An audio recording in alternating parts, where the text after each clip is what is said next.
بسم الله الرحمن الرحيم السلام عليكم ورحمة الله وبركاته والله كحرن جنال كتلمون برودكشن سو دوادا وحان إذين وضع قصة عجيبة والله يا بدونتان وقصة عجيبة وبدلي سنة لوشا قفل بقى ودقيستا نمبر كي معجزة اي تاريخ ذا صومري عالمك نمبر كي معجزة قصة سيان سوت من دوناي intaan qisada bilaabin waxaan ku ogeysiinayaa inaad like gareyso haddii aad ku cusubtahay janaalkan aad subscribe saarto si aysan kuu dhaafin barnaamijyada kala duwan ee ka baxa Tulmona Production.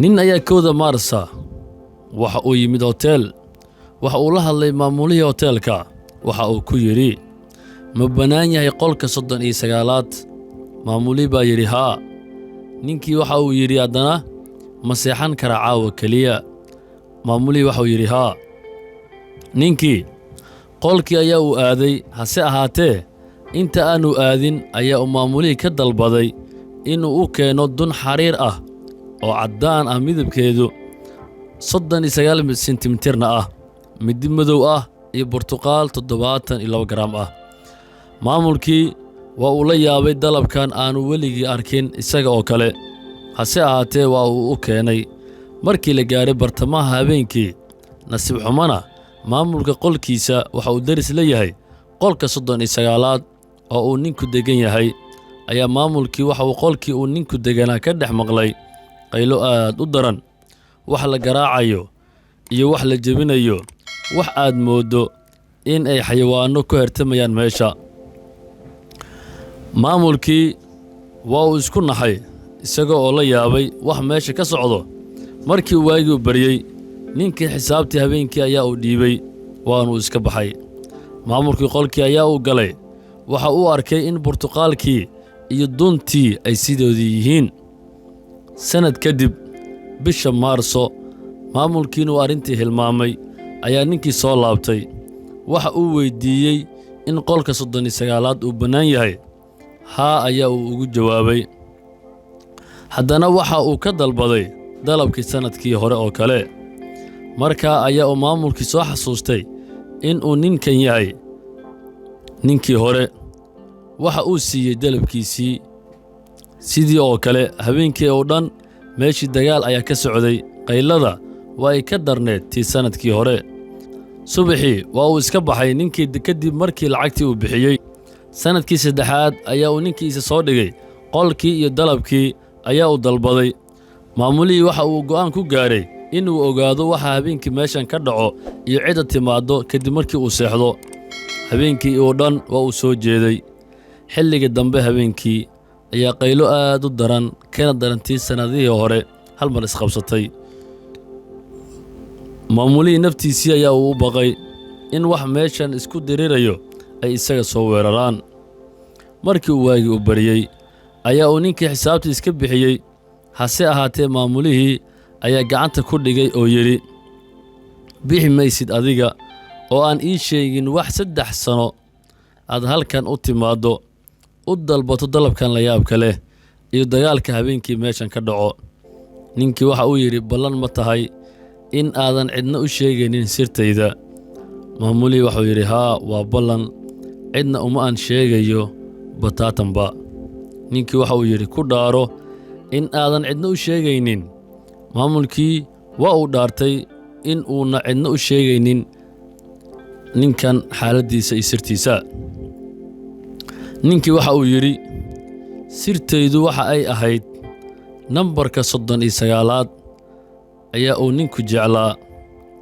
maxaa yeelay haweeney oo uu jeclaa ayaa waxa ay jirtay 39 sano maalin maalmaha ka mid ah isaga iyo haweeneydii oo isla socdo ayaa waxay wax ka cuneen maqaaxi markii ay istaagayeen ayaa haweeneydii waxa ay miiska uga tagtay dun caddaan ah ninkii ayaa u soo qabtay jeebkiisana geliyey mar ay lugeynayaan ayaa waxa ay soo mareen meel burtuqaal lagu iibiyo haweeneydii ayaa ka dalbatay inuu u gado burtuqaalka maxaa yeelay aad bay u jeclayd waa uu iibiyey waana uu siiyey markay muddo socdeen ayaa haweenaydii Boortaqaalkii ka dhacay waxa uu ku kor dhacay nin khudaar iibinayo miisaankiisa korkiisa.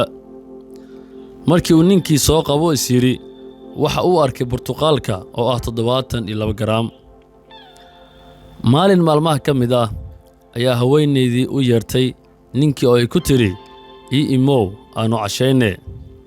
Waa uu soo baxay isaga oo jidka lugaynayo ayaa waxa uu arkay cajuusad wadato alaab culus. Waxa ay tiri halla igu kaalmeeyo alaabtan. Ninkii ayaa alaabtii u qaaday. Ninkii wuxuu yiri ma fog yahay gurigaaga? Cajuusadii waxay tiri anigu magaalada ma degani. Waxa aan deganahay hotel dhow. Ma aad miyuu u fog yahay? Cajuusadii waxay tiri maya waa u dhow yahay. Markii hotelkii la gaaray cajuusadii qolkaas ii geey ayaa ay tiri. Ninkii markii uu qolkii u geeyey waxa uu arkay in qolku uu yahay qolka 39aad. Markii uu qolka galay waxa uu ka war helay cajuusadii telefoon garaacaysa. Waxa ay leedahay isoo gaara tuug ayaa qolkayga iigu soo galay. Waxa uu rabaa inuu alaabta iga qaato anigana i xoogo.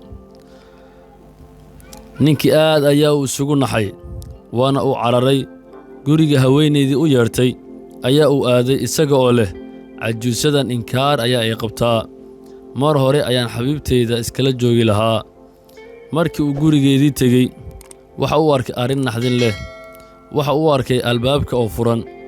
Haddii gudaha uu galay waxa uu arkay haweenaydii oo la dilay dhiiggan uu ka daadanayo. Waxa uu arkay in haweenayda lagu dilay midi madow ah oo agtiilay. Ninkii isaga oo nacsan ayaa u soo laabtay. Waxa uu baadigoob u galay ama ugu dhaqaaqay cid dishay islaantan. Waxa uu waayay isaga oo kaalmaysanaya booliska. Haddana waxa uu raadiyay cajuusadii lugoysay iyadiina waa uu waayay. Ninkii oo iska hurda ayaa waxa uu arkay haweenaydii iyo cajuusadii oo dagaalamaya. Markii uu soo toosay waxa uu cabiray duntii ka dhacday haweenaydii oo isaga jeebkiisa ku jirtay. Waxa ay noqotay 39 sentimitir. Nambarkaas ayaa uu nacay. Waxa uu go'aan ku gaaray in uu ka aarguto cidda dishay haweenayda isagoo adeegsanayo qalabyadan uu haysto. Sida ayaa uu ku doortay qolka 39aad oo qolka cajuusadii deganeed ah. Boortaqaalka oo cabirkiisu uu yahay 72 garaam midida madowda ah oo midida lagu dilay ah haweenaydii iyo duntii oo uu hayay. Marka habeenkii la gaaro ayaa uu Boortaqaalka dul dhigay dunta isaga oo ka matalaya haweenaydii. Waxa uu soo qaatay mididii.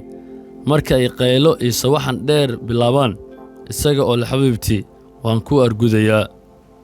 Xilliga dambe ee habeenka ayaa uu maqlay waxa uu eg codka haweenayda oo leh maya ha ii argudin ma rabo in aad noqoto gacan ku dhiigle.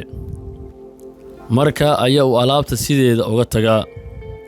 Waxa uu yimaadaa sanad walba bisha Maarso 1 oo ah maalintii la dilay haweenaydii.